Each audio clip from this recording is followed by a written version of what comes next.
Master of Mix's handcrafted cocktails. My name's Dean Serneels, and this is a classic cocktail. We've taken all the work out of it, though. Here is 2 ounces of whiskey. In our case, we're pouring some bourbon today. And 1 ounce of Master of Mix's Old Fashioned mix. We're making the Bourbon Old Fashioned. Now, why I say we're taking the work out of this for you is one of the classic versions of the Old Fashioned is a muddled orange and cherry with some sugar. What we've done here is we've taken cane sugar, orange juice, cherry juice, and real Angostura bitters and mixed them in this for a perfect blend already. 2 ounces of bourbon with 1 ounce of mix. And even then, you could cut back on the mix or add more mix depending on your level of sweetness for this cocktail. Lots of ice. I've got my fancy pitcher here making me look all mixologist-like.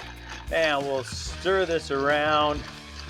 What I'm actually doing here is I'm pushing the back of the bowl of the spoon around the inside of the glass.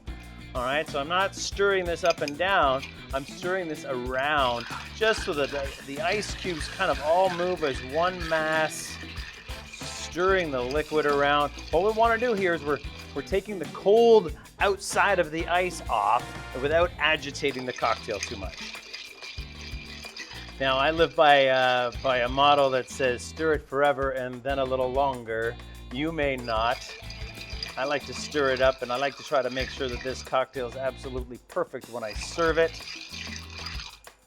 That's just about perfect, probably, and here we go.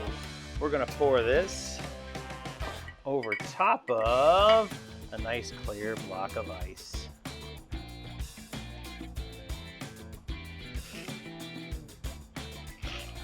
Nice, beautiful old fashioned. You can garnish this with an orange and cherry if you like. I would like to actually garnish this with an orange zest and a flamed orange zest at that. Let me take just a moment to talk about that. This orange zest was taken with a peeler, and it peels off just the outside of the orange and leaves absolutely no pith whatsoever. Great if you're muddling the orange, but I'm not muddling the orange. I'm going to use this for a flame because when I try to express the oils from that, a lot of the oils get pushed into the back and they don't create as much of a push. Whereas with pulp on the back of the orange zest, I can push over top of the flame, heat it up just a little, and I'll get a nice, cute little burst of orange that I wrap around the outside of the glass and drop that inside. Those essential oils will now float around the top of the drink and change it quite a bit. Enjoy your classic old fashioned with bourbon and Master of Mix's Old Fashioned.